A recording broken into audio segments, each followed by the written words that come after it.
To fire. Resistant to fire, അതായത് കഴിഞ്ഞ class വരെ പഠിച്ചത് ഫയറിനെ എങ്ങനെ നമ്മുടെ കല്ല് റെസിസ്റ്റ് ചെയ്യണമെന്നാണ് അല്ലേ? ആ ഒരു ക്വാളിറ്റി, ഫയറിനെ റെസിസ്റ്റ് ചെയ്യാനുള്ള സ്റ്റോണിന്റെ ക്വാളിറ്റീസിനെ കുറിച്ച് നമ്മൾ പഠിച്ചത്. അടുത്തത് അതിൽ തന്നെ വരുന്ന ബാക്കിയുള്ള പോയിന്റ്സ് ആണ്. നമ്മുടെ കഴിഞ്ഞ ക്ലാസ്സിൽ എടുക്കാനായിട്ട് നമുക്ക് പറ്റിയില്ല, ടൈം ഉണ്ടായിരുന്നില്ല. അപ്പോ സ്റ്റോണിന്റെ തന്നെ ക്വാളിറ്റീസിൽ വരുന്ന അടുത്ത പോയിന്റ് ആണ് കേട്ടോ. നിങ്ങൾ വേറെ പോർഷനാണെന്ന് വിചാരിക്കരുത്, അതിന്റെ കണ്ടിന്യൂസ് ആയിട്ടുള്ള പോർഷനാണ്. ഒരു 8 പോയിന്റ് വരെ നമ്മൾ എഴുതിയിട്ടുണ്ടായിരുന്നു, അതായത് റെസിസ്റ്റന്റ് ടു ഫയർ വരെ നമ്മൾ പഠിച്ചിട്ടുണ്ടായിരുന്നേ. അടുത്തൊരു ക്വാളിറ്റിയാണ് സീസണിങ്. എന്താ സീസണിങ്? നമ്മള് വുഡിനൊക്കെ സീസണിങ് ചെയ്യാന്ന് പറയും. ഈ സീസണിങ് ചെയ്യുന്നത് കൊണ്ട് ഉദ്ദേശിക്കുന്നത് എന്താ? ഈ നമ്മുടെ ഏത് മെറ്റീരിയൽ ആണോ, ഇപ്പൊ വുഡ് ആണെന്ന് വിചാരിക്കും, വുഡിനെ നമ്മൾ സീസണിങ് ചെയ്യാന്ന് വെച്ചാൽ എന്താ, വുഡില് എന്തുണ്ടായിരിക്കും? വാട്ടറിന്റെ കണ്ടന്റ് ഉണ്ടായിരിക്കും അല്ലെ? നമുക്കറിയാം മഴക്കാലം ആവുമ്പോ നമ്മുടെ മരം വെള്ളം കുടിച്ചിട്ട് വീർക്കും. നമ്മുടെ വീടുകളിലെ ഡോറുകൾ നോക്കിയാൽ മതി അല്ലെ, അറ്റ്മോസ്ഫിയറിലെ ഇപ്പൊ മഴക്കാലം ആവുമ്പോ അറ്റ്മോസ്ഫിയറിൽ നിറയെ വാട്ടർ വേപ്പേഴ്സ് ഉണ്ടായിരിക്കും. അതിനെ അബ്സോർബ് ചെയ്തിട്ട് മരം എന്തായിരിക്കും? എൻലാർജ് ചെയ്യും, അതായത് വെള്ളം വലിച്ചെടുത്ത് എന്തായിരിക്കും? വികസിക്കും. അതുപോലെ തന്നെ വേനൽക്കാലത്ത് എന്ത് സംഭവിക്കും? മരം ചുങ്ങാൻ തുടങ്ങും അല്ലെ? ഈ ഒരു പ്രക്രിയ നിങ്ങൾക്ക് എല്ലാവർക്കും അറിയാം, വുഡില് നടക്കുന്നത് അല്ലെ? അപ്പൊ അതുപോലെ ഏറ്റവും കൂടുതൽ വാട്ടറിനെ അബ്സോർബ് ചെയ്യാൻ കഴിയുന്ന ഒരു മെറ്റീരിയൽ ആണ് എന്ത്? സ്റ്റോണും അതുപോലെ തന്നെ വുഡും. ഈ സീസണിംഗ് എന്ന് പറഞ്ഞ ടേം ഉദ്ദേശിക്കുന്നത് എന്താ? ഈ മെറ്റീരിയൽസിലെ വാട്ടറിനെ എന്ത് ചെയ്യാ? കുറയ്ക്കുക, വാട്ടർ കണ്ടന്റിനെ ഇല്ലാതാക്കുന്ന പ്രോസസ്സിനെയാണ് നമ്മൾ എന്ത് പറയാ? സീസണിംഗ് കൊണ്ട് ഉദ്ദേശിക്കുന്നത്. എന്താ? മെറ്റീരിയലിലെ ജലാംശത്തിനെ ഇല്ലാതാക്കുന്നതിനെയാണ് നമ്മൾ സീസണിങ് ചെയ്യാന്നുകൊണ്ട് ഉദ്ദേശിക്കുന്നത്. മനസ്സിലായോ? സീസണിങ് കൊണ്ട് ഉദ്ദേശിക്കുന്നത് എന്താ? മെറ്റീരിയലിലെ വാട്ടർ കണ്ടന്റിനെ കളയുക, അതായത് വാട്ടർ കണ്ടന്റ് ഇല്ലാതാക്കുക. ആ ഒരു പ്രോസസ്സിനെയാണ് നമ്മൾ എന്ത് പറയാ? സീസണിങ് എന്ന് പറയാ. മനസ്സിലായോ? ഏറ്റവും കൂടുതൽ ഇതുപോലെ വാട്ടറിനെ അബ്സോർബ് ചെയ്യാൻ കഴിവുള്ള ഒരു മെറ്റീരിയൽ ആണ് സ്റ്റോണും അതുപോലെ തന്നെ വുഡും. മനസ്സിലായെന്ന് വിചാരിക്കുന്നു. അപ്പൊ സീസണിങ് എന്താന്ന് നോക്കാം. സ്റ്റോണിന്റെ ക്വാറിയിൽ നിന്നും ലഭിക്കുന്ന കല്ലുകളിൽ ജലാംശം അടങ്ങിയിരിക്കും. അതായത് നമുക്ക് എല്ലാവർക്കും അറിയാം സ്റ്റോണ് എന്താണ്? വാട്ടറിനെ അബ്സോർബ് ചെയ്യാന്ന് വെച്ചാൽ വലിച്ചെടുക്കാൻ കഴിവുള്ള ഒരു മെറ്റീരിയൽ ആണ്. എല്ലാവർക്കും അറിയാലോ സ്റ്റോണ് അല്ലേ? സ്റ്റോണ് വാട്ടറിനെ അബ്സോർബ് ചെയ്യാൻ കഴിവുള്ള ഒരു മെറ്റീരിയൽ ആണ്. കല്ലുകളിൽ ജലാംശം അടങ്ങിയിരിക്കും.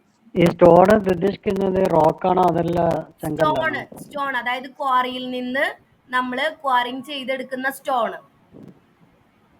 റോക്കാണോ ഉദ്ദേശിക്കുന്നത്? അല്ലല്ല, സ്റ്റോണ്, റോക്കല്ല, സ്റ്റോൺ. കണ്ടില്ലേ, ക്വാറികളിൽ നിന്നും ലഭിക്കുന്ന കല്ലുകള്.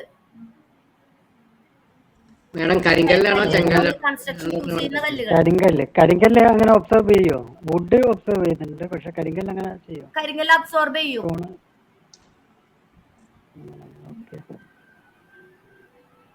അതായത് 6 മാസം മുതൽ 12 മാസം വരെ നമ്മളതിനെ സീസണിങ് ചെയ്യുന്നുണ്ട്, ഉണക്കി എടുക്കുന്നുണ്ട്. അപ്പോ അത്രത്തോളം വാട്ടറിനെ അബ്സോർബ് ചെയ്യാനായിട്ട് കഴിവുള്ള ഒരു മെറ്റീരിയൽ ആണ് സ്റ്റോണ്. മനസ്സിലായോ? നമുക്ക് അങ്ങനെ അറിയാത്തതാണ്. അപ്പോഴും വെള്ളം കുടിക്കില്ലേ? അപ്പോഴും വെള്ളം കുടിക്കും. പിന്നെന്തായാലും കാര്യമുള്ളത് അത് അധികം അങ്ങനെ ഉണ്ടാവില്ലല്ലോ. അതായത് നമ്മള് അത് യൂസ് ചെയ്യുന്നതിന് മുമ്പും നമ്മൾ ഉപയോഗിക്കുന്നതിന് മുമ്പ് അങ്ങനെ ഉണ്ടാവാനായിട്ട് പാടില്ല. അതെന്തായാലും താഴെ പോകുമ്പോ ഉണ്ടാവും, അപ്പൊ കൂടുതലായിരിക്കും വരിക. ആരെങ്കിലും കോറിയെന്ന് കൊണ്ടുവരുന്ന കരിങ്കല്ല് സീസണിങ് ചെയ്തതായിട്ട് കേട്ടിട്ടുണ്ടോ മാഡം? ഇല്ല, പക്ഷെ ചെയ്യണം. ആര് ചെയ്യും?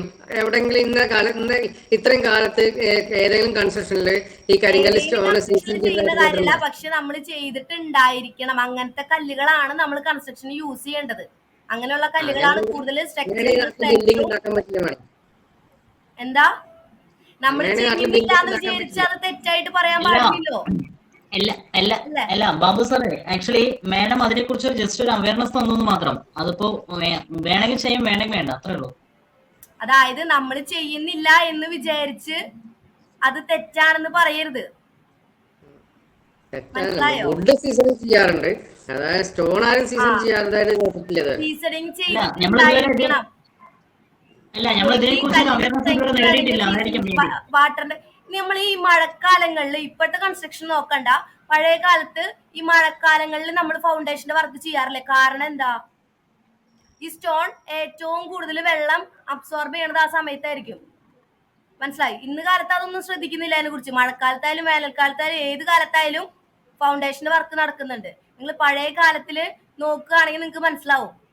അവര് ഒരിക്കലും മഴക്കാലങ്ങളിൽ ഫൗണ്ടേഷൻ വർക്ക് ചെയ്യില്ല. അവർക്കൊരു മലയാള മാസത്തിൽ ഒരു ടൈം ഉണ്ട്, അതായത് മഴയില്ലാത്ത ഒരു സമയത്തുണ്ട്, അപ്പോഴാണ് അവർ ഫൗണ്ടേഷൻ വർക്ക് ചെയ്യുക. മനസ്സിലായി? അതൊന്നും വെറുതെ ചെയ്യുന്നതല്ല. പഴയ കാലത്തെ ഏറ്റവും കൂടുതൽ ഉപയോഗിച്ചത് ചെങ്കല്ലാണ് ഫൗണ്ടേഷന് വേണ്ടി സ്റ്റോണും യൂസ് ചെയ്തിട്ടുണ്ടല്ലോ. വളരെ കുറച്ച്, മാത്രമല്ലല്ലോ സ്റ്റോണും യൂസ് ചെയ്തിട്ടുണ്ട്. വളരെ ഏത് കാലത്താണ് നമ്മുടെ മെറ്റീരിയൽസ് ഏതൊക്കെ വെള്ളം വലിച്ചെടുക്കുന്നുണ്ടോ, വെള്ളം അബ്സോർബ് ചെയ്യുന്നുണ്ടോ, അതിനൊക്കെ നമ്മൾ സീസണിങ് ചെയ്യണം എന്നാണ് പറയാ. അതായത് വെള്ളം അതിൽ നിന്ന് കളയണം. ഈ വുഡ് സീസണിങ് ചെയ്യാന്ന് പറയില്ലേ, നമുക്ക് എല്ലാവർക്കും അറിയാം. നമ്മൾ എത്ര സീസണിങ് ചെയ്താലും വുഡിന് എന്താ, അതുപോലെ തന്നെ വുഡും സ്റ്റോണും സീസണിങ് ചെയ്ത് കഴിഞ്ഞു കഴിഞ്ഞാൽ അതിന് വെള്ളം വലിച്ചെടുക്കാനുള്ള കഴിവ്, അത് അബ്സോർബ് ചെയ്യാനുള്ള കഴിവ് അതിന് കുറഞ്ഞു വരും. മനസ്സിലായോ? നമ്മൾ ഈ വുഡ് സീസണിങ് ചെയ്യുന്നത് എന്തിനാ? വുഡ് സീസണിങ് ചെയ്യുന്നത് എന്തിനാ? അബ്സോർബ് ചെയ്യാതിരിക്കാൻ, അല്ലെങ്കിൽ അതിലുള്ള വാട്ടർ കണ്ടന്റ് ഇല്ലാതാക്കാനാണ് നമ്മൾ സീസണിങ് ചെയ്യുന്നത്. അതുപോലെ തന്നെയാണ് സ്റ്റോണിനും. മനസ്സിലായോ? ഒരു സീസണിങ് ചെയ്ത വുഡ് ആവുമ്പോ അതിന് വാട്ടറിനെ അബ്സോർബ് ചെയ്യാനുള്ള കഴിവ് കുറയും. അതുപോലെ തന്നെയാണ് സ്റ്റോണും.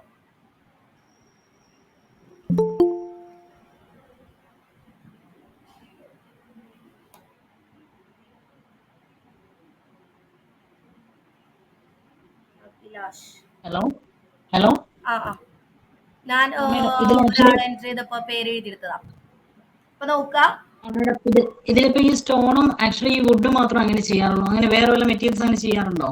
ഇല്ല. നോർമലി നമ്മള് കൂടുതലും ചെയ്യും, അതായത് കൂടുതൽ വാട്ടർ അബ്സോർപ്ഷൻ നടത്തുന്ന മെറ്റീരിയൽസ് ആയതുകൊണ്ടാണ് നമ്മൾ അങ്ങനെ ചെയ്യുന്നത്. രണ്ടെണ്ണം. വുഡ് അറിയാം.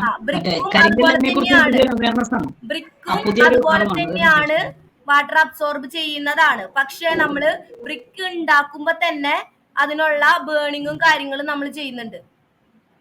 മനസ്സിലായോ? ബ്രിക്ക് നമ്മളായിട്ട് ഉണ്ടാക്കിയെടുക്കല്ലേ. അപ്പൊ ആ പ്രോസസ്സിൽ ഉണ്ടാക്കിയെടുക്കുന്ന മാനുഫാക്ചർ ചെയ്യുമ്പോൾ നമ്മൾ അതിന്റെ ബേണിങ് ചെയ്യുന്നുണ്ട്. അതായത് നിങ്ങൾക്കറിയാം പഴയ കാലത്ത് ചൂള അല്ലേ? ചൂളകളില്, അതുപോലെ ഇപ്പോ മെഷീനിലാണ്, ക്ലിന്ന് പറഞ്ഞ ഒരു മെഷീനിലാണ് ബേൺ ചെയ്യുക.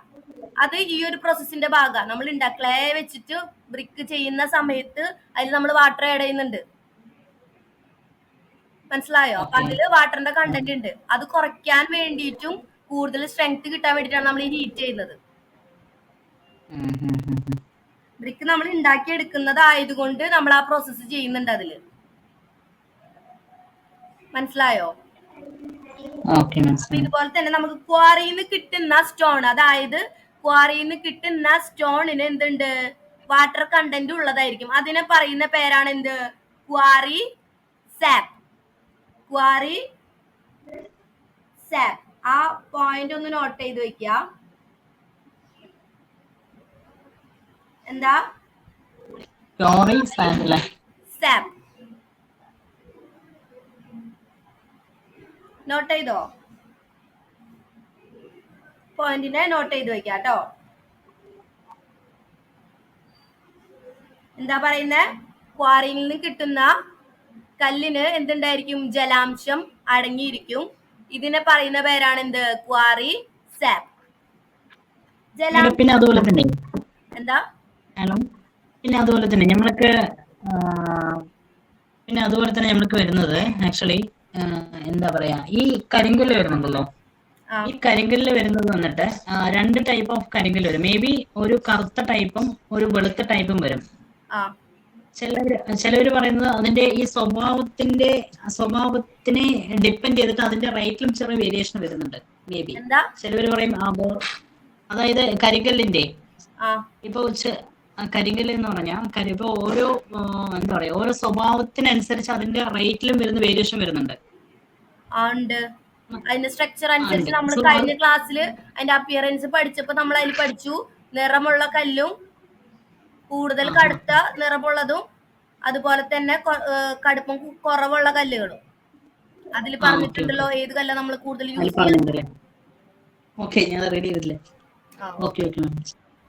അപ്പോ അതുപോലെ തന്നെ പറയുന്ന കല്ലുകൾ എന്തായിരിക്കും? ക്വാറി സാപ്പ് എന്ന് പറയുമ്പോൾ എന്തായിരിക്കും? ജലാംശം അടങ്ങിയിട്ടുള്ളതായതുകൊണ്ട് എന്തായിരിക്കും? കല്ലുകൾ മൃദുലമായിരിക്കും, അതായത് കുറച്ചുകൂടിയും സോഫ്റ്റ് ആയിരിക്കും. അത്തരം കല്ലുകൾ നമുക്ക് എന്താ പൊട്ടിക്കാനും എളുപ്പമായിരിക്കും. അതായത് എന്ത് ചെയ്യാൻ എളുപ്പമായിരിക്കും? പൊട്ടിച്ച് ചെറിയ ചെറിയ പീസുകളാക്കാനും എളുപ്പമായിരിക്കും. അതായത് ക്വാറി സാപ്പ്, അതായത് നനവ് കൂടുതലുള്ള കല്ലുകള് എന്ത് ചെയ്യാൻ എളുപ്പമായിരിക്കും? പൊട്ടിക്കാനായിട്ട് എളുപ്പമായിരിക്കും. കാരണം എന്താ? വാട്ടർ കണ്ടന്റ് ഉള്ളത് കൊണ്ട് തന്നെ അവ മൃദുലമുള്ളതായിരിക്കും. അടങ്ങിയിരിക്കുന്ന കല്ലുകൾ എളുപ്പത്തിൽ മിനുസപ്പെടുത്താനും രൂപപ്പെടുത്താനും സാധ്യമാകുന്നു.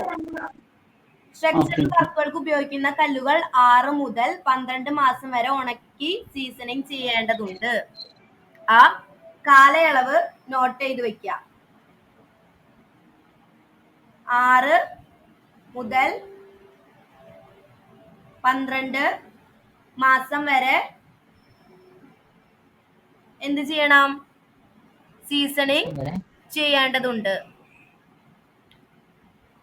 മനസ്സിലായെന്ന് വിചാരിക്കുന്നു സീസണിങ്ങിനെ കുറിച്ച്. അടുത്തൊരു പോയിന്റ് ആണ് എന്ത്? Specific gravity. എന്താ സ്പെസിഫിക് ഗ്രാവിറ്റി കൊണ്ട് ഉദ്ദേശിക്കുന്നത്? എന്താ സ്പെസിഫിക് ഗ്രാവിറ്റി? ഭൂഗുരുത്വാകർഷണം അല്ലേ? മാഡം ഒരു ഡൗട്ട് ചോദിച്ചോട്ടെ? ചോദിക്കൂ. ഈ വുഡ് സീസൺ ചെയ്യണമെങ്കിൽ വേറെ പ്രൊസീജിയർ ഉണ്ടല്ലോ, അത് കുറിച്ച് മാഡം പറഞ്ഞു. അത് നമുക്ക് വേറെ ചാപ്റ്റർ ഉണ്ട് വുഡിനെ കുറിച്ച്. മെറ്റീരിയൽ ഇപ്പൊ സ്റ്റോൺ ആണ് നമ്മൾ എടുക്കുന്ന, വുഡ് എടുക്കുന്ന സമയത്ത് അത് എടുക്കും. അപ്പോ സ്പെസിഫിക് ഗ്രാവിറ്റി കൊണ്ട് എന്താ ഉദ്ദേശിക്കുന്നത്? ഭൂഗുരുത്വാകർഷണം. നമുക്കറിയാം ഓരോ മെറ്റീരിയലിനും എന്താ ഗുരുത്വാകർഷണം ഡിഫറെന്റ് ആയിരിക്കും അല്ലേ? അപ്പോ സ്പെസിഫിക് ഗ്രാവിറ്റി, അതായത് സ്റ്റോണിന്റെ സ്പെസിഫിക് ഗ്രാവിറ്റിനെ കുറിച്ച് പറയണേ. ഒരു നല്ല ഇനം കെട്ടിട നിർമ്മാണ കല്ലിന്റെ സ്പെസിഫിക് ഗ്രാവിറ്റി എത്രയായിരിക്കും? 2.7.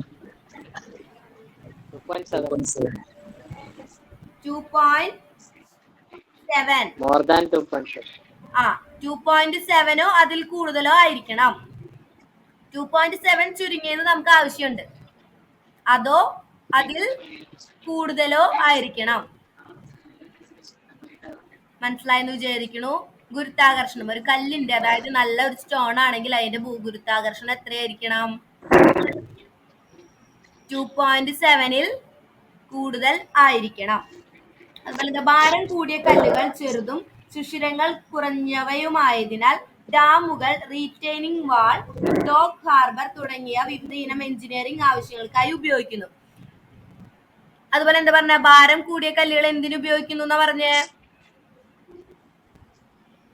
അതായത് ഡാമിന്റെ കൺസ്ട്രക്ഷൻ, അതുപോലെ റീറ്റെയിനിങ് വാൾ. എന്താ റീറ്റെയിനിങ് വാള്? സംരക്ഷണ ഭിത്തി. അതായത് നമ്മുടെ മണ്ണൊക്കെ ഒലിച്ചു പോവാതിരിക്കാൻ വേണ്ടിട്ട് നമ്മൾ ഒരു റീറ്റെയിനിങ് സ്ട്രക്ചർ കെട്ടും അല്ലേ? ഡൗട്ട് ചോദിച്ചോട്ടെ? കടലോര മേഖലയിൽ കെട്ടുന്നു. ഓക്കെ. ഒരു ഡൗട്ട് ചോദിച്ചോട്ടെ? ചോദിച്ചോളൂ. 2.7 എന്ന് പറഞ്ഞാൽ എന്ത് യൂണിറ്റ് ആണ് അത്? Specific gravity. സ്പെസിഫിക് ഗ്രാവിറ്റിയുടെ യൂണിറ്റ് മനസ്സിലായി.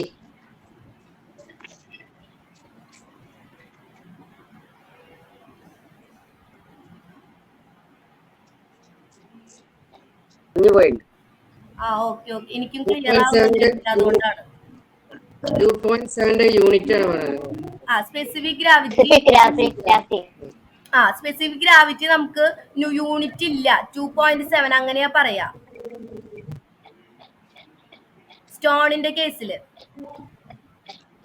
നമ്മൾ നേരത്തെ ഹാർഡ്നെസ് 13, 14 സ്പെസിഫിക് ഗ്രാവിറ്റിയുടെ പ്രോബ്ലംസ് നമുക്ക് എടുത്തു തരാം. അതായത് നമുക്ക് സയൻസിൽ എടുക്കാനുണ്ട്, അതിൽ നമുക്ക് സ്പെസിഫിക് ഗ്രാവിറ്റിയുടെ പ്രോബ്ലംസ് വരുമ്പോ അങ്ങനെ ചെയ്യാം കേട്ടോ. ഇതിൽ നിങ്ങൾക്ക് പ്രോബ്ലം അങ്ങനത്തെ കാര്യങ്ങളൊന്നും ചെയ്യാനില്ല, ജസ്റ്റ് അതിനെ കുറിച്ച് മാത്രമേ പറയുന്നുള്ളൂ. മനസ്സിലായോ? ഓക്കെ. സ്പെസിഫിക് ഗ്രാവിറ്റി ഇതിൽ വരുന്ന കുറെ കാര്യങ്ങൾ നമ്മൾ സയൻസിലും മാത്സിലായിട്ട് പഠിക്കുന്നുണ്ട്. ആ ഒരു പോർഷനിൽ നമ്മൾ പഠിച്ചു പോകും. ഇതിൽ നമുക്ക് കാര്യങ്ങളായിട്ട് ചെയ്യാനില്ല. രണ്ടിനും കൂടി ഒരു പേപ്പർ അല്ലേ പരീക്ഷയ്ക്ക് വരുന്നത്? അതായത് ട്രേഡ് തിയറിക്ക് ഒരു പേപ്പർ, അതല്ല ഈ മാത്സ് സയൻസും ഒരു പേപ്പർ. മാത്സും സയൻസും കൂടി ഒറ്റ പേപ്പറാ വരിക. മനസ്സിലായോ? അപ്പൊ അതിൽ നമ്മൾ കുറെ പ്രോബ്ലംസ് പഠിക്കുന്നുണ്ട്. അതിന്റെ കൂടുതൽ സ്പെസിഫിക് ഗ്രാവിറ്റി അതൊക്കെ നമ്മൾ പഠിക്കും കേട്ടോ. ഇപ്പൊ നമുക്ക് പറയാനുള്ളത് സ്പെസിഫിക് ഗ്രാവിറ്റി എത്രയിൽ കൂടുതലായിരിക്കണം? 2.7 കൂടുതലായിരിക്കണം. അതുപോലെ ഭാരം കൂടിയ കല്ലുകൾ എന്തിനു ഉപയോഗിക്കുന്നു എന്ന് പറഞ്ഞേ? ഡാമുകള്, അതുപോലെ റീറ്റൈനിങ് വാളുകൾ. എന്താ റീറ്റൈനിങ് വാളുകള്? കടൽ ഭിത്തി, സംരക്ഷണ ഭിത്തി. നമ്മളൊരു കാര്യത്തിനെ സംരക്ഷിക്കാൻ വേണ്ടി അതിനൊരു വാള് കൺസ്ട്രക്ട് ചെയ്ത് കൊടുക്കുക. ഇപ്പൊ നമ്മൾ കോമൺലി കാണുന്ന ഒരു സാധനമാണ് എന്ത്? മണ്ണ് ഒലിച്ചു പോവാതിരിക്കാൻ വേണ്ടി റീറ്റൈനിങ് സ്ട്രക്ചർ ചെയ്യാം അല്ലെ? നമ്മൾ എപ്പോഴും ഒരു ഫ്ലാറ്റ് ആയിട്ടുള്ള സ്ഥലത്തായിരിക്കില്ല കൺസ്ട്രക്ഷൻ ചെയ്യാം. ചിലപ്പോ ഒരു കുന്ന് പുറത്തൊക്കെ ആയിരിക്കും അല്ലെ? അപ്പൊ ചെയ്യുമ്പോ നമ്മള് കൺസ്ട്രക്ഷൻ ചെയ്യുന്ന ഭാഗം ഫ്ലാറ്റ് ആയിട്ട് പ്ലെയിൻ ആയിട്ട് ഇട്ടിട്ട് ചെയ്യും. അപ്പൊ അതിന് ചുറ്റുമുള്ള ഭാഗങ്ങൾ എന്തായിരിക്കും? ഇടിഞ്ഞു വീഴാനായിട്ടുള്ള സാധ്യതയുള്ളതായിരിക്കും അല്ലെ? അങ്ങനെയുള്ള സ്ഥലങ്ങളിൽ നമ്മൾ എന്താണ് റീറ്റൈനിങ് സ്ട്രക്ചേഴ്സ് കെട്ടുന്നത് കണ്ടിട്ടുണ്ടായിരിക്കും. ഇപ്പൊ കൂടുതലും താഴെ ഫൗണ്ടേഷൻ സ്റ്റോൺ വെച്ച് ചെയ്തതിന് ശേഷം എന്താ കോൺക്രീറ്റ് സ്ട്രക്ചറുകൾ ചെയ്യലാണ് കൂടുതലും കണ്ടിട്ടുള്ളത്. റെയിൻഫോഴ്സ്ഡ് സിമെന്റ് കോൺക്രീറ്റ് വെച്ച് ചെയ്യുന്നതാണ് കണ്ടിട്ടുള്ളത്. ചെയ്യല് കുറവാണ്. ഡൗട്ട്സുകൾ നമുക്ക് ഏറ്റവും അവസാനം ക്ലിയർ ചെയ്യാട്ടോ. നമുക്ക് പോർഷൻസ് എടുക്കാനുള്ള ടൈം വളരെ കുറഞ്ഞു വരുന്നു. അപ്പോ റീറ്റൈനിങ് സ്ട്രക്ചർ, ഡാമുകള്, അതുപോലെ ഡോക്ക് ഹാർബർ. എന്താ ഡോക്ക് ഹാർബർ? ഈ ഹാർബറുകളിലൊക്കെ ഈ ഇപ്പൊ കടലാണെങ്കിൽ അല്ലെങ്കിൽ വെള്ളത്തിനോട് ചേർന്നിട്ട് ഒരു സ്ട്രക്ചർ കണ്ടിട്ടുണ്ടായിരിക്കും അല്ലേ? നമുക്കിപ്പോ ഒരു ഹാർബറിലേക്ക് വരുന്ന കടലിൽ നിന്നായിക്കോട്ടെ എവിടെ നിന്നായിക്കോട്ടെ വരുന്ന കപ്പലുകൾ പോലുള്ള സാധനങ്ങള് ടച്ച് ചെയ്ത് നിൽക്കുന്ന രീതിയിൽ കരയിൽ നിന്ന് ഒരു പോർഷൻ കൺസ്ട്രക്ഷൻ നമ്മൾ ചെയ്യാറുണ്ട്. അതിനാണ് നമ്മൾ പറയുന്നത് ഡോക്ക് ഹാർബർ എന്ന് പറയാം. മനസ്സിലായോ? എന്താ പുലിമുട്ട്? ആ, അത് നമ്മള് ആദ്യകാലത്ത് ഇങ്ങനെ വെറുതെ നമ്മൾ വെള്ളത്തിലൊക്കെ മരം കൊണ്ടൊക്കെ കെട്ടിയിട്ട് ചെയ്യും. നമുക്ക് നടക്കാനും നിൽക്കാനും ഉള്ള ഒരു ഭാഗം പോലെയായിട്ട്. അല്ലാതെ ഹാർബറുകളിലൊക്കെ കൂടുതൽ നമുക്ക് കുറച്ചും കൂടി ഇറങ്ങി ചെല്ലാൻ പാകത്തിന് എന്ത് ചെയ്തിട്ടുണ്ടായിരിക്കും? കടലിന്റെ നമ്മള് ഒരു പോർഷൻ വരെ കടലിന്റെ ഇടയിലുള്ള പാലങ്ങളൊക്കെ കണ്ടിട്ടില്ലേ? അങ്ങനത്തെ സ്ട്രക്ചറുകൾ പണിയാൻ അതിനെയാണ് ഡോക്ക് ഹാർബർ എന്ന് പറയാ. ഡോക്ക് എന്ന് പറയാ സ്ട്രക്ചറിനെ കേട്ടോ. അത്തരം സ്ട്രക്ചറുകളാണ് ഡോക്ക് എന്ന് പറയാ. അത് ഹാർബറുകളിൽ തന്നെ ചെയ്യണമെന്നില്ല. നോർമലി ആ ചെയ്യുന്ന സ്ട്രക്ചറിനെ ഡോക്ക് എന്നാണ് പറയാ. തുടങ്ങിയ വിവിധ ഇന എഞ്ചിനീയറിംഗ് ആവശ്യങ്ങൾക്കായിട്ട് എന്ത് ചെയ്യുന്നു? ഉപയോഗിച്ചു വരുന്നു. ഭാരം കുറഞ്ഞ കല്ലുകൾ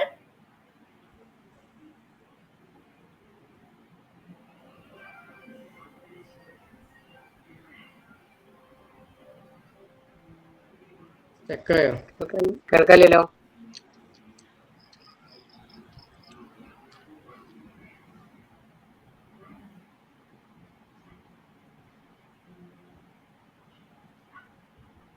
ഹലോ, കേൾക്കുണ്ടോ? ഇല്ലേ മാഡം, ഭാരം കുറഞ്ഞ കല്ലുകൾ അവിടെ നിർത്തി. ക്ലിയർ ആയില്ല. ഭാരം കുറഞ്ഞ കല്ലുകൾ അത് ഒരു മിസ്റ്റേക്ക് പറ്റിയിട്ടുള്ളതാണ് ടൈപ്പിങ്ങില്. ഈ ഒരു പോർഷൻ വിടാട്ടോ.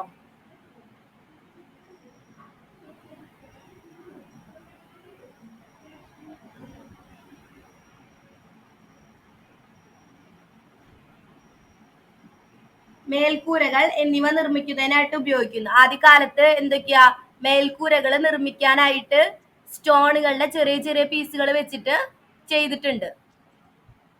ഭാരം കുറഞ്ഞ കല്ലുകൾ, കൂടിയ കല്ലുകളല്ല, കുറഞ്ഞ കല്ലുകൾ.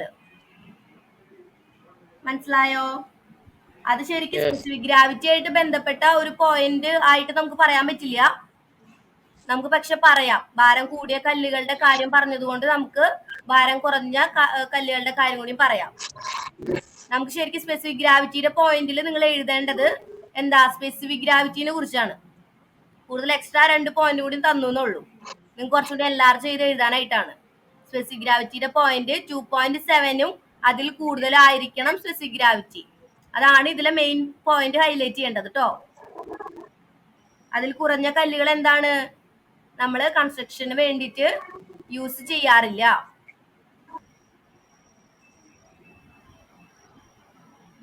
അടുത്ത പോയിന്റ് ആണ് എന്ത്? 11ാമത്തെ പോയിന്റ് ആണ് എന്ത്? ടെക്സ്ചർ. ടെക്സ്ചർ എന്താ? ടെക്സ്ചർ അല്ല, ടെക്സ്ചർ. അതിന്റെ ഘടന എന്നൊക്കെ പറയും. എന്താ? നേരിയതും പഴുതുകളും കീറലുകളും ഇല്ലാത്ത ക്രിസ്റ്റൽ ഘടനയോട് കൂടിയ കല്ലുകൾ കെട്ടിട നിർമ്മാണത്തിന് പറ്റിയതാണ്. നേരിയതും പഴുതുകളും കീറലുകളും എന്നാണ് കേട്ടോ എഴുതിയിരിക്കുന്ന. സ്പെല്ലിങ്ങിലെ ചെറിയ മിസ്റ്റേക്ക് ആണ്. കീറലുകളും ഇല്ലാത്ത ക്രിസ്റ്റൽ ഘടനയോട് കൂടിയ കല്ലുകളാണ് നിർമ്മാണത്തിന് പറ്റിയത്. പിന്നെ എനിക്ക് പറയാനുള്ളത്, നിങ്ങൾ എഴുതുമ്പോ മിസ് ചെയ്യാണ്ട് എഴുതേണ്ട പോയിന്റ്സിന്റെ ലിസ്റ്റ് ഞാൻ പറഞ്ഞുതരാം. ഇതില് ഒരു 11 പോയിന്റ് ഒക്കെ ഉണ്ട്. അതിൽ നിങ്ങൾക്ക് എന്തായാലും നിങ്ങൾ ഈ 11 പോയിന്റ് മറക്കാതെ ഇരിക്കണം എന്നില്ല. അപ്പോൾ മറക്കാതെ പഠിക്കേണ്ട കുറച്ച് കാര്യങ്ങൾ ഞാൻ പറഞ്ഞുതരാം. ക്രഷിംഗ് സ്ട്രെങ്ത് ഇമ്പോർട്ടന്റ് ആയിട്ട് നമ്മൾ പഠിച്ചിരിക്കണം. എന്താ? ക്രഷിംഗ് സ്ട്രെങ്ത് ഇമ്പോർട്ടന്റ് ആണ്. നിങ്ങൾ വിട്ടു പോവാതെ എഴുതേണ്ട കുറച്ച് പോയിന്റ്സ് ഇതിൽ ഞാൻ പറഞ്ഞുതരാൻ പോകുന്നത് കേട്ടോ. നോട്ട് ചെയ്യാ. Crushing strength. ക്രഷിംഗ്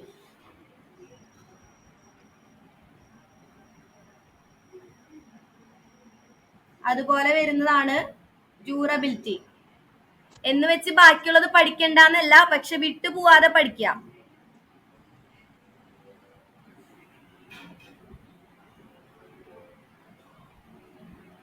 അതുപോലെ ഡ്യൂറബിലിറ്റിയിൽ വരുന്ന കുറച്ച് പോയിന്റ്സ് ഉണ്ട്. എന്താ? ഈടുനിൽപ്പിനെ ബാധിക്കുന്ന, അതായത് ഡ്യൂറബിലിറ്റിനെ എഫക്ട് ചെയ്യുന്ന കുറച്ച് ഫീച്ചേഴ്സ് പറഞ്ഞു തന്നിട്ടുണ്ടായിരുന്നു, ഒരു 5 എണ്ണം. അതും അതിൽ വിട്ടുപോവാതെ പഠിക്കുക. അതുപോലെ തന്നെ വരുന്നതാണ്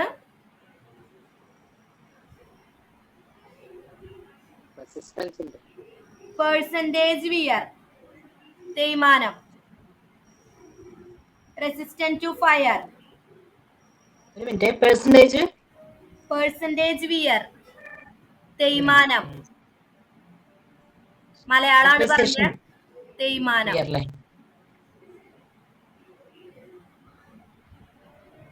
അതുപോലെയാണ് റെസിസ്റ്റന്റ് ടു ഫയർ.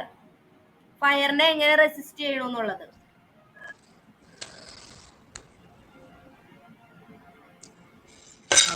അടുത്ത അതുപോലെ തന്നെ സീസണിങ്ങും സ്പെസിഫിക്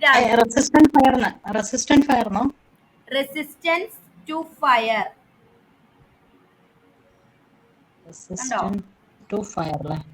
റെസിസ്റ്റന്റ് ടു ഫയർ, ഫയറിനെ എങ്ങനെ റെസിസ്റ്റ് ചെയ്യണമെന്നുള്ളത്.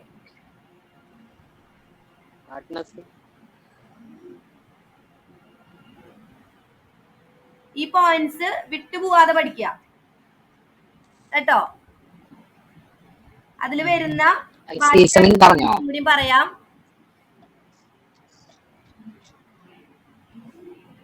ആരായിരുന്നു?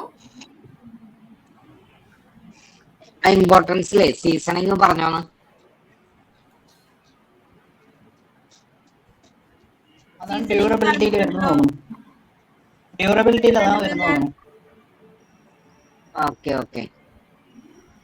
അതിൽ ബാക്കി വരുന്ന 2 പോയിന്റ്സും കൂടി ഉണ്ട്, അത് പറയാം. Toughness index. ടഫ്നെസ് ഇൻഡെക്സ്, നമ്മളൊരു മെറ്റീരിയൽ ടഫ് ആണെന്ന് നോക്കും. ഹാർഡ്നെസ് പോലെ തന്നെയാണ് എന്താണ് ആ മെറ്റീരിയൽ ടഫ് ഉള്ളതാണോന്നും നമ്മൾ എന്ത് ചെയ്യും? ചെക്ക് ചെയ്യും. അതിന് യൂസ് ചെയ്യുന്ന ടെസ്റ്റ് ആണ് എന്ത്? Impact test. എന്താ? ഇമ്പാക്ട്.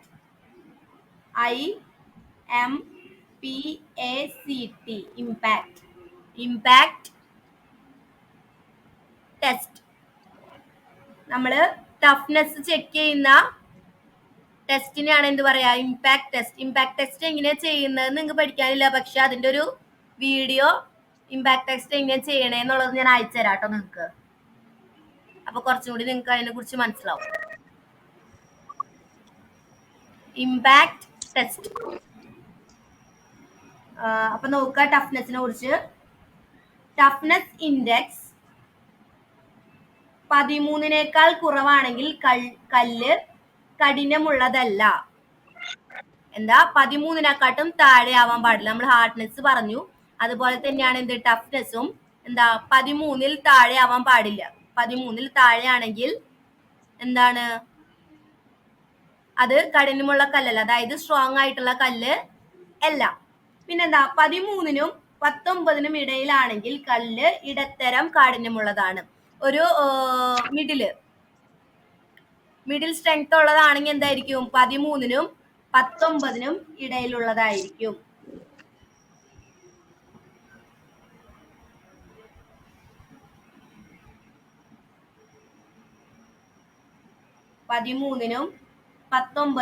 ഇടയിലായിരിക്കും. അതുപോലെ ടഫ്നെസ് ഇൻഡെക്സ് 13ന് മുകളിലാണെങ്കിൽ എന്താണ്, അല്ല 19ന് മുകളിലാണെങ്കിൽ ഹൈലി ടഫ് ആയിട്ടുള്ള സ്റ്റോണുകളാണ് എന്ത് 19നും മുകളിൽ ആകുന്നത്. ഇമ്പാക്ട് ടെസ്റ്റ് ആണ് നമ്മൾ ടഫ്നെസ് അളക്കുന്നതിന് വേണ്ടിയിട്ട് ഉപയോഗിക്കുന്ന ടെസ്റ്റ്. ഇമ്പാക്ട് ടെസ്റ്റ് ആണ്. അത് 13ൽ കുറവാണെങ്കിൽ കല്ലെന്താണ് കഠിനമുള്ളതല്ല, അതായത് അത്ര ടഫ് ആയിട്ടുള്ള സ്റ്റോൺ അല്ല. പിന്നെന്താ പറയുന്നത് 13നും 19നും ഇടയിലാണെങ്കിൽ കല്ല് ഇടത്തരം ഒരു മിഡിൽ ടഫ്നെസ് ഉള്ള കല്ലാണ് എന്ത് 13നും 19നും ഇടയിലുള്ള കല്ല്. അതുപോലെ തന്നെയാണ് എന്ത് ടഫ്നെസ് ഇൻഡെക്സ് 19ന് മുകളിലാണെങ്കിൽ എന്തായിരിക്കും കൂടുതൽ ഹൈലി ടഫ്നെസ് ഉള്ള കല്ലായിരിക്കും. ഹൈലി ടഫ് ആയിട്ടുള്ള കല്ലുകളായിരിക്കും 19ന് മുകളിലുള്ളത്. ആ നമ്പേഴ്സ് മറക്കാതെ പഠിച്ചു വെക്കുക കേട്ടോ. 13ന് താഴെ, 13നും 19നും ഇടയില്, 19ന് മുകളില്. മനസ്സിലായെന്ന് വിചാരിക്കുന്നു. അടുത്തതാണ് വെതറിങ്. അടുത്ത പോയിന്റ് ആണ് എന്ത് വെതറിങ്. വെതറിംഗിൽ എന്താ വെതറിംഗ് എന്ന് വെച്ച് കഴിഞ്ഞാൽ വെതർ എന്താ കാലാവസ്ഥ. അതാണ് നല്ല ഇനം കെട്ടിട നിർമ്മാണ കല്ല് പ്രതികൂല കാലാവസ്ഥയെ, പ്രതികൂല കാലാവസ്ഥ എന്ന് വെച്ചാൽ ഏതൊക്കെ പെടും? മഴ, മഞ്ഞ്, കാറ്റ്, അതൊക്കെയാണ് എന്ത് പ്രതികൂല കാലാവസ്ഥകള്. അതായത് നമുക്ക് അനുയോജ്യമല്ലാത്ത കാലാവസ്ഥകള്, പ്രതികൂലമായിട്ടുള്ള കാലാവസ്ഥയെ അതിജീവിക്കാൻ ഉതകുന്നതായിരിക്കണം. എന്താ പ്രതികൂല കാലാവസ്ഥയെ അതിജീവിക്കാൻ ഉതകുന്നതായിരിക്കണം എന്ത് നല്ല ഇനം കല്ലുകൾ. അതായത് വെതറിങ്ങിനെ റെസിസ്റ്റ് ചെയ്യണം. പലതരത്തിലുള്ള വെതറിങ്ങിനെ റെസിസ്റ്റ് ചെയ്യുന്നതായിരിക്കണം നമ്മുടെ കല്ല്. അല്ല, ഫയറിനെ റെസിസ്റ്റ് ചെയ്യാന്ന് പറഞ്ഞു നമ്മള്. അതുപോലെ തന്നെയാണ് എന്ത് പ്രതികൂല കാലാവസ്ഥയെ റെസിസ്റ്റ് ചെയ്യുന്ന അല്ലെങ്കിൽ അതിജീവിക്കുന്ന, പ്രതിരോധിക്കുന്ന എന്നൊക്കെ പറയാം. അങ്ങനത്തെ കല്ലുകൾ ആയിരിക്കണം. കല്ലിന് പ്രതികൂല കാലാവസ്ഥയെ അതിജീവിക്കാനുള്ള കഴിവ് അളക്കുന്നതിനായി സമീപ പ്രദേശങ്ങളിൽ അത്തരം കല്ലുകൊണ്ട് നിർമ്മിച്ച കെട്ടിടങ്ങളെ കുറിച്ചുള്ള പഠനം സഹായിക്കും. അല്ലേ? നമുക്കതല്ലാതെ നമുക്ക് വേറൊരു വഴി ഇല്ല.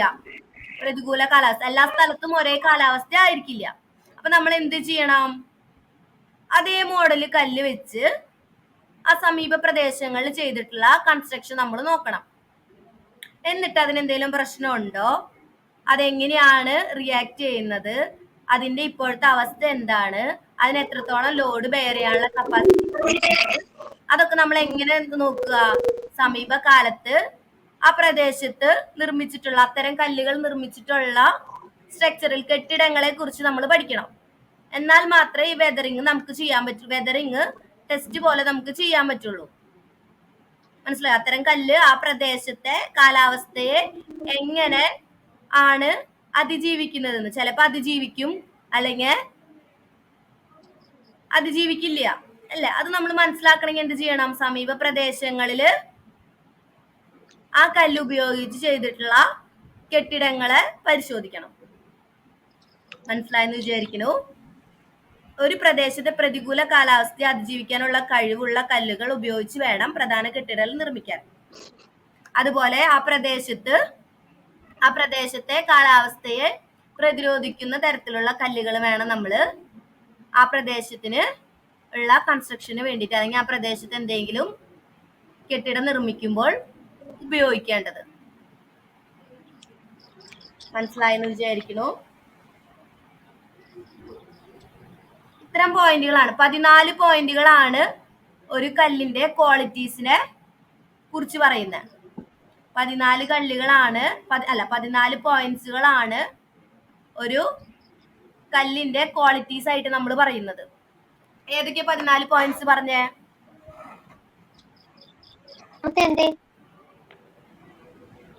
14 പോയിന്റ്സ് ഏതൊക്കെയാ? Crushing strength, appearance, durability, dressing, fracture, percentage wear, seasoning, specific gravity, texture. നിങ്ങൾ നോട്ട്സ് എഴുതുന്നില്ലേ? ഞാൻ അയച്ചു തരുന്നത് കഴിഞ്ഞ ദിവസം വരെയുള്ള നോട്ട്സ് എഴുതിയിട്ടില്ലേ? എഴുതുന്നുണ്ട്. നോട്ട് സബ്മിറ്റ് ചെയ്യാത്തവരുണ്ടല്ലോ. നിങ്ങൾ നോട്ട് എഴുതാത്തോണ്ടാണോ? ഫസ്റ്റ് മാത്രമേ എഴുതിയിട്ടുള്ളൂ ടീച്ചറെ. നോട്ട്സുകൾ എഴുതുന്നത് നിങ്ങൾ പെൻഡിങ് ആയിട്ട് വെക്കരുത്. അതുകൊണ്ടാണ് ഞാൻ സബ്മിറ്റ് ചെയ്യാൻ പറയുന്നത്. ഇപ്പൊ നിങ്ങൾക്ക് ഇതുപോലെ ക്ലാസ്സിൽ എടുക്കുന്ന സമയത്ത് പഴയ ക്ലാസ്സിൽ എടുത്ത കാര്യങ്ങൾ ചോദിക്കുമ്പോഴും നിങ്ങൾക്ക് എന്തെങ്കിലും ആവശ്യം വന്നു കഴിഞ്ഞാൽ അത് ചെക്ക് ചെയ്യാനും നിങ്ങളുടെ നോട്ടേ ഉള്ളൂ. അല്ലാതെ നിങ്ങൾക്ക് ഫോൺ പോയി നോക്കാൻ പറ്റില്ല. ഞാൻ അയച്ചു തന്ന നോട്ടുകൾ നോക്കാൻ പറ്റില്ല. നിങ്ങളുടെ നോട്ട്സ് തന്നെ നിങ്ങൾക്ക് റെഫർ ചെയ്യാൻ പറ്റുള്ളൂ, അല്ലേ? ക്ലാസ്സിൽ എന്തെങ്കിലും പറയുന്ന സമയത്ത്. അപ്പൊ മാക്സിമം തരുന്ന നോട്ടുകൾ അതാത് ദിവസം അല്ലെങ്കിൽ പിറ്റേ ദിവസം ക്ലാസ് എടുക്കുന്നത് വരെ ഗ്യാപ്പ് ഉണ്ട്. അല്ലെങ്കിൽ പിറ്റേ ദിവസം ആയിരിക്കില്ല, ചിലപ്പോ പിറ്റേ ആഴ്ചയിലായിരിക്കും നമുക്ക് ആ ക്ലാസ് വരിക. അപ്പൊ അതുവരെ നിങ്ങൾക്ക് സമയമുണ്ട് ചെയ്യാനായിട്ട്, അല്ലേ? അപ്പൊ ആ ദിവസങ്ങളിൽ മാക്സിമം നോട്ട്സ് എഴുതി കംപ്ലീറ്റ് ചെയ്യാം. PDF പ്രിന്റ് എടുത്ത് വെച്ചാലും മതിയാവും, കാണിച്ചു തന്നാൽ മതിയാവും മാഡത്തിന്. പ്രിന്റ് എടുത്ത് വെച്ചാലും നിങ്ങൾക്ക് പഠിക്കുന്ന സമയത്ത് ആ പ്രിന്റുകളൊക്കെ വേണം. മനസ്സിലായി? ഇപ്പൊ ചോദ്യം ചോദിക്കുമ്പോഴായാലും ഇപ്പൊ ക്ലാസ്സിൽ ഞാനിപ്പോ സംസാരിക്കുമ്പോഴായാലും നിങ്ങൾക്ക് അത് റെഫർ ചെയ്യാനായിട്ട് എപ്പോഴും നിങ്ങളുടെ കയ്യിൽ ഉണ്ടായിരിക്കണം ആ നോട്ട്സ്. കൈപ്പടയിൽ തന്നെ എഴുതണം അല്ലേ?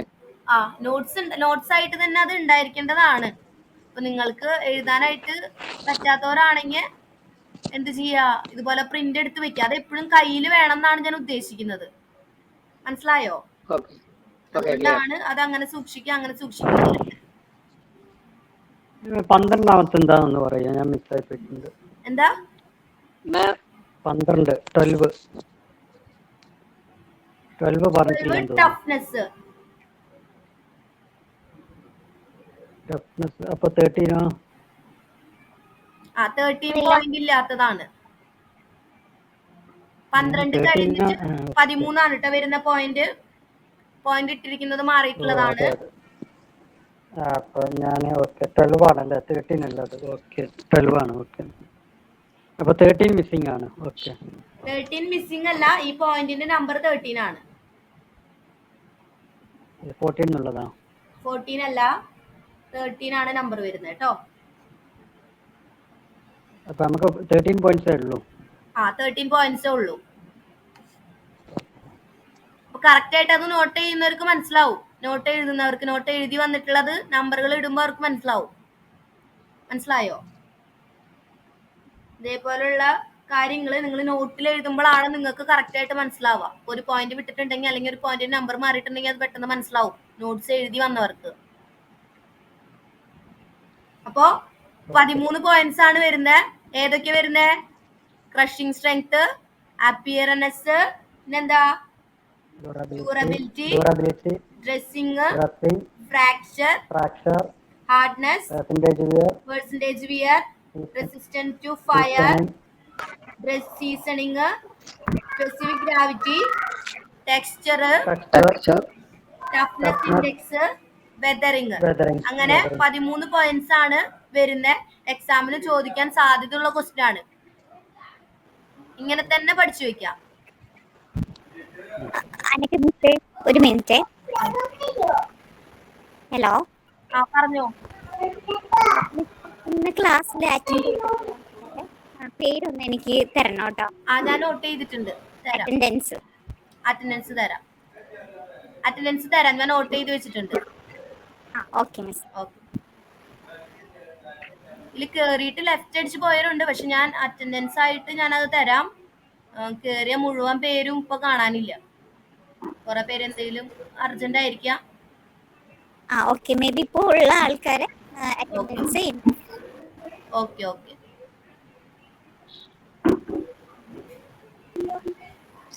അപ്പോ ഈ 13 പോയിന്റ്സ് എന്തായാലും പഠിച്ചു വെക്കുക. അതില് മാക്സിമം ഇപ്പോ മറക്കരുത്, അല്ലെങ്കിൽ ഇമ്പോർട്ടന്റ് ആയിട്ട് പറയുന്ന കാര്യങ്ങള് ആദ്യം പഠിച്ചു വെക്കുക. അങ്ങനെ എന്തെങ്കിലും ചെയ്യാം, മറക്കാതിരിക്കാൻ കേട്ടോ. ക്വാളിറ്റീസ് പറയുമ്പോ തന്നെ നമ്മുടെ മനസ്സിൽ വരണ ആ പോയിന്റ്സ് മനസ്സിലായെന്ന് വിചാരിക്കണു. അടുത്തത് എന്താണ്? ഇന്ത്യയിലെ കെട്ടിട നിർമ്മാണ കല്ലുകള്. പല ടൈപ്പ് കല്ലുകൾ നമ്മൾ യൂസ് ചെയ്യുന്നുണ്ട്. ഏതൊക്കെയാ? ഒന്നാമത്തെ ബേസാൾട്ടും ട്രാപ്പും. എന്താ?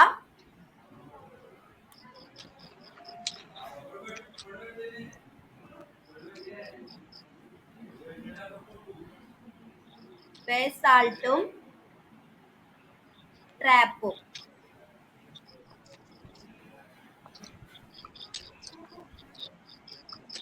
ട്രാപ്പ് അത് ഏത് കല്ലിനത്തിൽ പെട്ടതാ? ഏത് കല്ലിനാണ്? ബേസാൾട്ടും ട്രാപ്പ് എന്ന് പറയുന്നത് ഏത് കല്ലിനാണ്?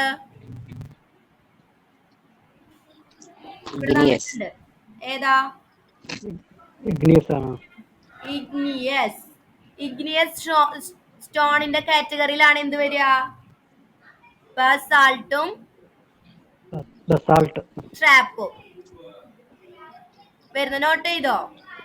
ഇമ്പോർട്ടൻസ്. കല്ലുകള് ഡിഫറെന്റ് കാറ്റഗറീസിൽ നമ്മൾ യൂസ് ചെയ്യുന്നുണ്ട്. അതായത് കോമൺലി ഇന്ത്യയിൽ യൂസ് ചെയ്ത് വരുന്ന കല്ലുകള്,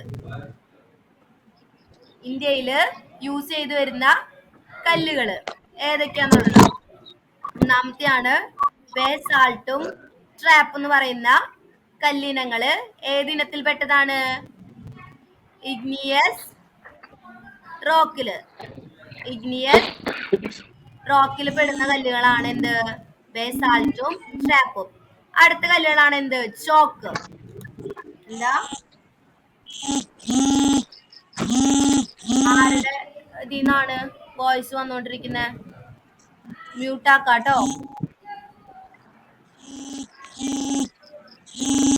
ബസാൾട്ട് ട്രാപ്പ് മാം, അതിന്റെ ഇംഗ്ലീഷ് സ്പെല്ലിംഗ് എന്താ? ട്രാപ്പിന്റെ TRAP. അതുപോലെ ചോക്ക്. സ്പെല്ലിങ്ങൾ ഇംഗ്ലീഷിലുള്ളത് എഴുതുന്നുണ്ട്, ഇംഗ്ലീഷ് ആണെങ്കിൽ അങ്ങനെ എഴുതാം. അടുത്താണ് എന്ത്? ഗീസ്.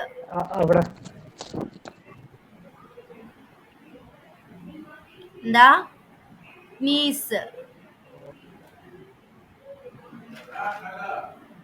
ചോക്ക് വരുന്നത് എന്താ? സെഡിമെന്ററി റോക്കിലാണ് എന്ത് വരുന്നത്? ചോക്ക് വരുന്നത്. Sedimentary rock. Sedimentary rock note ചെയ്ത് വെക്കാട്ടോ. Sedimentary rock. നീസ് ഏതിലാ വരുന്നേ? മെറ്റാമോർഫിക് റോക്കില്. മെറ്റാമോർഫിക് റോക്കില് നിങ്ങള് ഒരു ഇത് ഇപ്പൊ ഇഗ്നിയസ് റോക്ക് ആണെങ്കിൽ 2 എണ്ണം പഠിച്ചു വെക്ക. ഇഗ്നിയസ് റോക്ക് ആണെങ്കിൽ 2 എണ്ണം പഠിച്ചു വെക്ക. ഏതൊക്കെ 2 എണ്ണം വരുന്നേ ഇഗ്നിയസ് കാറ്റഗറിയില്? ബേസാൾട്ടും ട്രാപ്പും. അതുപോലെ തന്നെ വേറെ ഒരെണ്ണോട് വരുന്നുണ്ട്, ഗ്രാനൈറ്റും. 4-മത്തേൽ നോക്കുക, ഗ്രാനൈറ്റ് കാണിച്ചിരിക്കുന്നത് ഇഗ്നിയസ് റോക്ക് ആണ്. അപ്പൊ നമ്മൾ 2 എണ്ണം പഠിച്ചു അല്ലേ? 2 എണ്ണം പഠിച്ചു നമ്മള്. അതുപോലെ സെഡിമെന്ററി പഠിക്കുമ്പോ എന്താണ്? ചോക്ക് പഠിക്കുക ഒരെണ്ണം. പിന്നെ ഏതാ വരുന്നേ? കാൻകർ.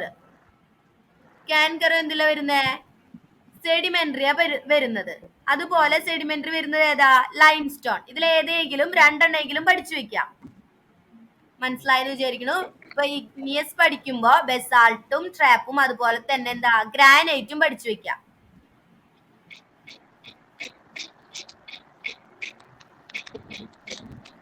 നോക്ക, ഇഗ്നിയസ് ഇതും ഇതും.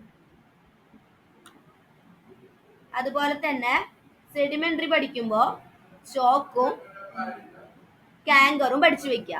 2 എണ്ണെങ്കിലും കേട്ടോ. അതുപോലെ മെറ്റാമോർഫിക് പഠിക്കുമ്പോ ഏത് പഠിക്കണം?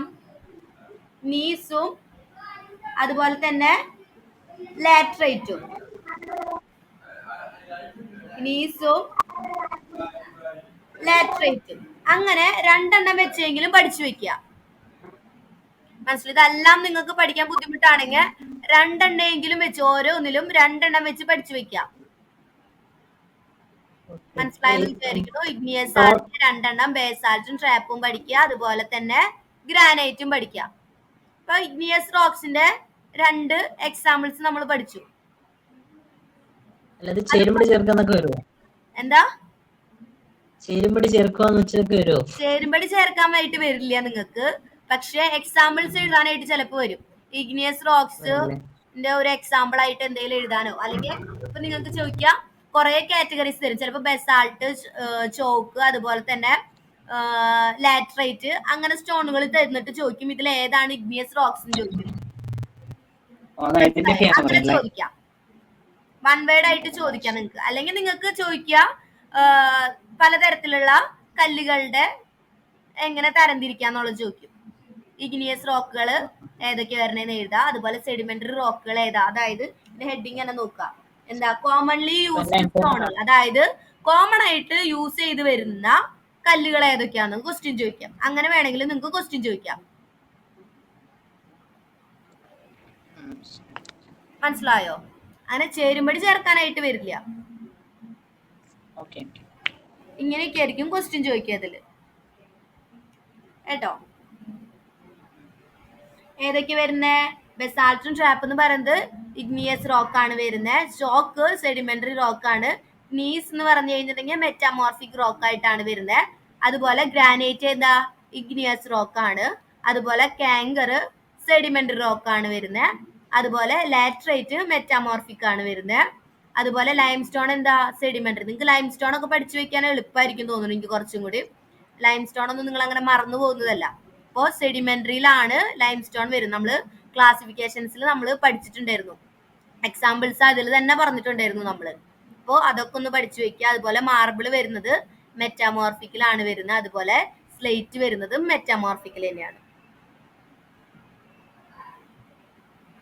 മനസ്സിലായോ? നമ്മൾ മറക്കാതിരിക്കാൻ ഏതെങ്കിലും 2 വെച്ചെങ്കിലും പഠിച്ചു വെക്കാം കേട്ടോ.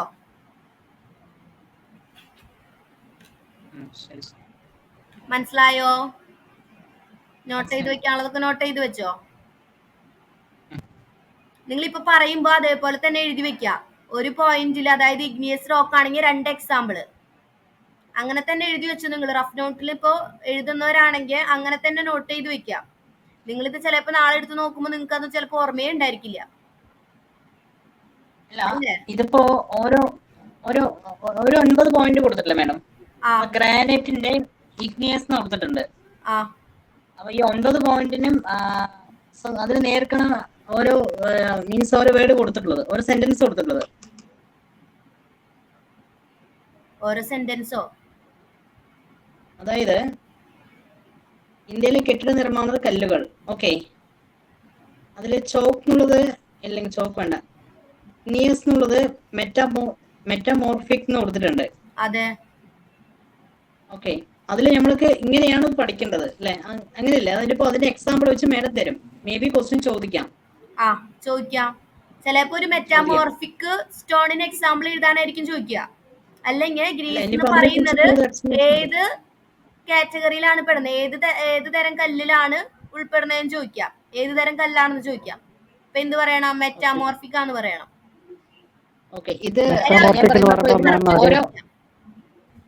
ഗ്രീസ് ആണ് ലാറ്ററൈറ്റ് ആണെങ്കിൽ അതിനെ കുറിച്ച് പിന്നെ ഓരോ എക്സ്പ്ലനേഷൻ ഉണ്ടാവോ? അങ്ങനെ ഉണ്ടാവോ? എന്താ? അതായത് അപ്പൊ സ്ലേറ്റ്, മാർബിൾ, അതുപോലെ തന്നെ ഗ്രാനൈറ്റ് എന്നൊക്കെ പറഞ്ഞിട്ടുണ്ടല്ലോ ഓരോ. സോ ഇതിനെ കുറിച്ച് ഓരോ എക്സ്പ്ലനേഷൻ ഉണ്ടാവോ? ഇത് ഏതുതരം സ്റ്റോൺ ആണ്?